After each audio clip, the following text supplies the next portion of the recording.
Ce que vous êtes en train de voir, c'est la demi-finale de l'épreuve du 400 mètres des Jeux Olympiques de Barcelone organisée en 1992. Les meilleurs athlètes internationaux dans cette catégorie sont tous présents et le départ de cette course se déroule sans accroc, mais une fois arrivé à mi-parcours, l'un des coureurs se stoppe brutalement. Lui, c'est Derek Redmond, un athlète britannique sacré champion du monde en 4x400 mètres l'année passée. Il est l'un des coureurs les plus performants de la planète, mais face à la douleur, il ne peut rien faire. Il souffre d'un violent claquage à l'ischio-jambier qui le contraint d'arrêter sa course au beau milieu de la piste. Mais malgré tout ça, à la surprise générale, il se relève et il continue. Il termine sa course, certes en dernière position, mais il la termine quand même, ce qui lui a valu une très belle ovation de la part du public. Encore aujourd'hui, 32 ans plus tard, cette vidéo est souvent relayée partout sur internet, considérée par beaucoup comme l'un des plus beaux moments de l'histoire des Jeux Olympiques, mais niveau séquelles, cet accident a complètement détruit la carrière de Derek. Intervention chirurgicale, traitement et plusieurs tentatives de rééducation,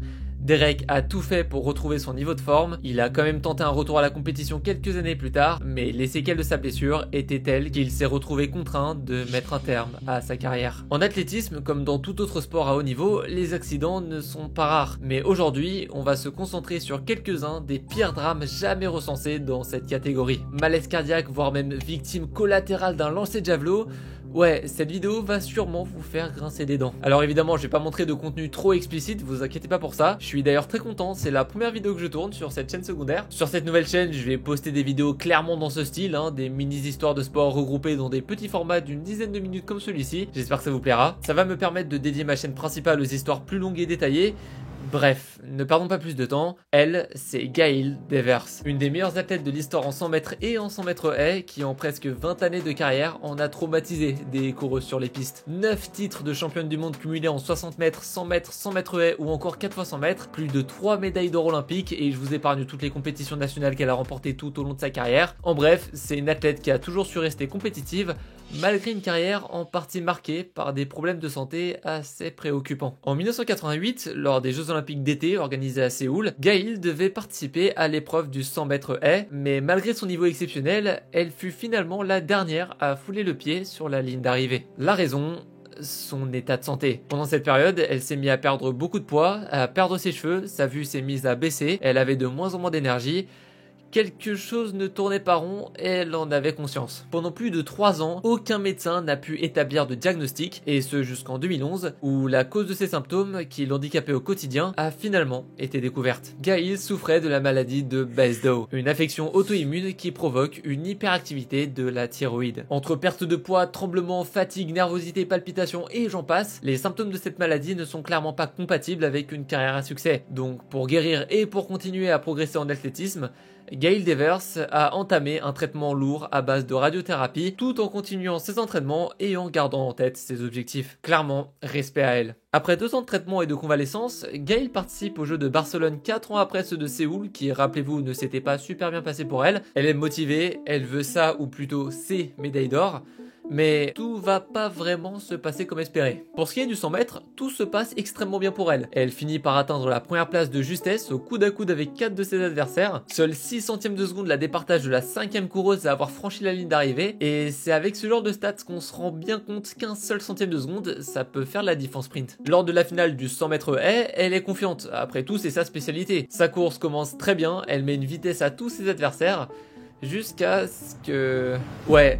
Elle s'est prise les pieds sur le dernier saut de la course, elle avait une avance confortable, bah écoutez ça arrive Alors heureusement elle n'a pas eu de séquelles, on commence avec un sujet un peu soft pour introduire cette vidéo, mais clairement quand je vois cet accident je ne peux imaginer la frustration qu'elle a dû ressentir au moment où elle s'est rendue compte qu'elle a trébuché à quelques mètres seulement de l'arrivée. A noter quand même que malgré cette chute, elle a réussi à taper un top 5. Certes, passer à côté d'une médaille d'or à cause de ce genre d'accident ça doit franchement foutre la haine, mais d'un autre côté elle a tout de même réussi à atteindre la ligne d'arrivée. Tomber, oui, finir dernière, non. Et cet acte de ramper pour essayer de terminer la course a été vu comme un symbole de détermination et de courage. Heureusement pour elle, elle n'a pas souffert de grosses séquelles après cet accident et son palmarès de médailles nous prouve très largement que cet accident ne l'a pas arrêté. Loin de là. Son accident avait vraiment beaucoup fait parler, tout comme celui de Jim Fixx. Jim Fixx, c'était un coureur et auteur américain particulièrement célèbre pour avoir popularisé en partie la course à pied aux États-Unis dans les années 70. Son plus grand succès, c'est ce livre du nom de The Complete Book of Running, sorti en 77, où il y partage des conseils pratiques sur l'entraînement, la nutrition, l'équipement ainsi que des histoires personnelles et des anecdotes motivantes. Le but de ce livre, il était simple, encourager un maximum de personnes à introduire la course à pied dans leur routine quotidienne. Jim, c'était quelqu'un qui prenait vraiment soin de sa santé et il basait toute sa com dessus. Fallait pas lui parler de dopage ou de malbouffe, chez lui c'était sport et bien-être. Mais ça a pas toujours été le cas. Avant que Jim débutât sa carrière, il était en surpoids et il fumait 2 paquets de cigarettes par jour. Mais c'est justement en découvrant le milieu de l'athlétisme qu'il a décidé de reprendre sa vie en main en mangeant sainement et en s'exerçant régulièrement. À côté de sa carrière d'écrivain, Jim Fixx participait à beaucoup de marathons. Son meilleur temps était d'environ 3h10, ce qui est franchement pas mal pour un coureur amateur. Ce n'était pas un professionnel mais plutôt un athlète expérimenté qui était surtout connu pour ses ouvrages que pour ses performances. Dans ses livres, il recommandait la course à pied pour pallier aux problèmes cardiaques par exemple. Mais ironie du sort, Jim Fixx est décédé à l'âge de 52 ans d'un arrêt cardiaque alors qu'il était en train de courir près de chez lui. La nouvelle s'est très vite répandue en Amérique et il faut dire que personne ne s'y attendait. Jim Fixx c'était l'exemple type du sportif aguerri en bonne santé aux yeux de milliers d'Américains. C'était pas logique. Est-ce qu'il entretenait un style de vie totalement différent de celui qu'il mettait en avant en public? Appliquait-il réellement ses propres conseils? En réalité, c'est plus compliqué que ça. Pour réellement comprendre ce qui lui est arrivé, faut prendre en compte plusieurs points. Déjà, après une autopsie et quelques recherches, les médecins en charge du dossier ont conclu que Jim avait une prédisposition génétique. Son père est décédé d'une crise cardiaque à 43 ans et Jim lui-même avait un cœur hypertrophié sans vraiment le savoir. Mais selon ces mêmes médecins, le style de vie de Jim n'a pas non plus joué en sa faveur. Comme je vous le disais précédemment, Jim avait un rythme de vie peu recommandable avant ses 35 ans. Il fumait beaucoup, il faisait pas de sport, il mangeait que très peu sainement, et même s'il a entrepris des efforts pour changer de vie, selon les médecins, ça n'a probablement pas suffi. L'impact de son addiction au tabac a profondément abîmé son cœur déjà assez fragile, ce qui explique en partie cet arrêt aussi jeune. Encore aujourd'hui, ses livres se vendent dans le monde entier, et malgré cette fin tragique, Jim a contribué à rendre la course à pied populaire, surtout aux US, et il a motivé des milliers de personnes à opter pour un style de vie bien plus sain, ce qui est franchement très respectable. Une chose est sûre, la course à pied comporte bien moins de risques qu'une épreuve de saut en longueur qui se déroule à côté d'une compétition de lancer de javelot. Bon, je sens que je vous dois des explications avec cette phrase. Ok, lui, c'est Salim Sdiri, un véritable prodige du saut en longueur qui détient depuis plus de 15 ans maintenant le record de France grâce à ce saut exceptionnel dépassant les 8,42 m réalisé en 2009. Nous sommes le 13 juillet 2007 à l'occasion du Golden Gala de Rome, une compétition d'athlétisme très célèbre qui fait partie de la Golden League. La Golden League, en quelques mots, c'était une série annuelle de compétitions d'athlétisme organisée par l'IAAF, l'Association internationale des fédérations d'athlétisme. Salim, il faisait partie des rares et heureux athlètes à avoir le privilège de concourir au sein de cette ligue. À chaque course, comme tout professionnel qui se respecte, il se préparait au mieux pour éviter tout échec ou accident, mais lors de ce fameux meeting à Rome, il a été la victime d'un accident improbable qui aurait bien pu se révéler dramatique. Alors qu'il s'échauffait en vue de la compétition, il a été gravement blessé par un javelot lancé par l'athlète finlandais Tero Pitkämäki. Au moment de le lancer, il a perdu le contrôle de sa trajectoire et le javelot d'environ 2,30 m est complètement sorti de la zone de compétition pour venir transpercer littéralement Samir dans le dos. Ah, la chance était clairement pas de son côté ce jour-là, ça c'est clair. Immédiatement après l'accident, Samir a été transporté d'urgence à l'hôpital Gemelli de Rome, où il a subi une opération en urgence pour extraire le javelot, en plus de toute une batterie d'examens médicaux, et heureusement dans un premier temps, son pronostic était assez rassurant. Le javelot avait causé une plaie profonde de 4 cm sans atteindre des organes vitaux. Certes, ça devait être franchement douloureux, mais il aurait bien pu avoir pire. Enfin, ça c'était dans un premier temps, je vous le rappelle. 2 jours seulement après sa sortie d'hôpital, il s'est rendu compte que sa situation avait clairement empiré. Il a donc décidé de refaire un tour aux urgences, et c'est vraiment lors de cette consultation que les médecins ont réellement découvert la véritable ampleur des dégâts. En fait, le javelot est entré de 20 à 30 cm, et il a entre autres percé le foie de Salim.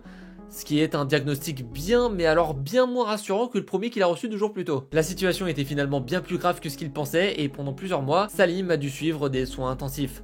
Sa blessure l'a éloigné des pistes pendant presque 1 an, car il devait non seulement récupérer physiquement mais aussi mentalement. Mais malgré cet accident clairement improbable, Salim s'en est finalement sorti sain et sauf. Il a repris l'entraînement en 2008, moins d'1 an après, avec l'objectif de retrouver son niveau compétitif. Cet accident, il a remis en question certaines normes de sécurité. Dans ce genre de meeting, regroupant tout un éventail de sports divers et variés, faut faire extrêmement gaffe à l'agencement de chacun des terrains pour éviter de se retrouver dans une situation aussi dramatique. Imaginez 2 secondes si le javelot, il se l'était pris dans le crâne. Maintenant, laissez-moi vous parler d'un des accidents les plus tristement célèbres de l'histoire de l'athlétisme. Il est temps pour moi de vous parler de l'éclair.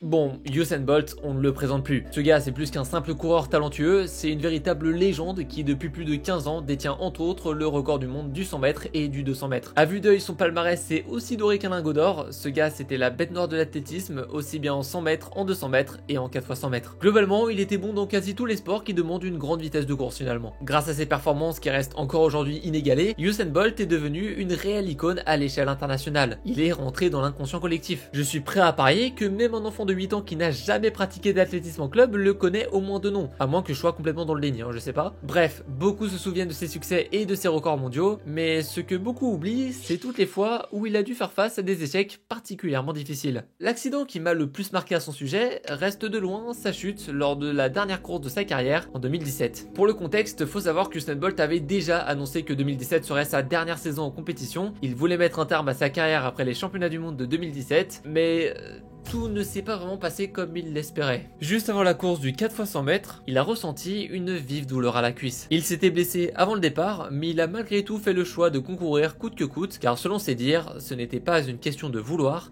mais de devoir. Ce que Usain ne voulait pas, c'était de conclure sur un forfait.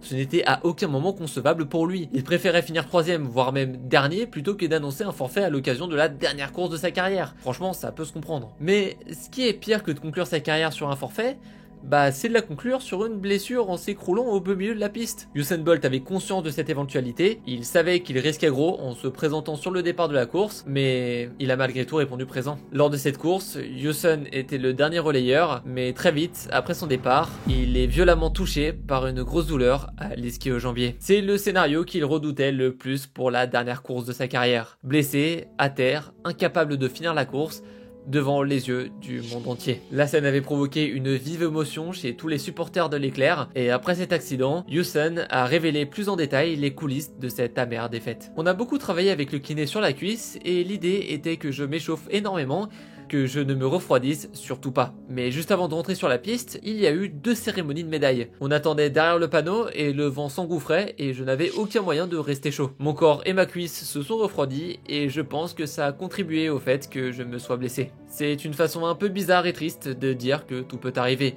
Il a dû accepter cette douloureuse défaite et encore aujourd'hui, regardez ces images, ça me fait franchement quelque chose, je sais pas vous. Merci d'avoir regardé cette vidéo dans son intégralité, j'espère que ce nouveau format et que cette nouvelle chaîne vous plaît. N'hésitez pas à vous abonner d'ailleurs, pensez-y. Allez, salut!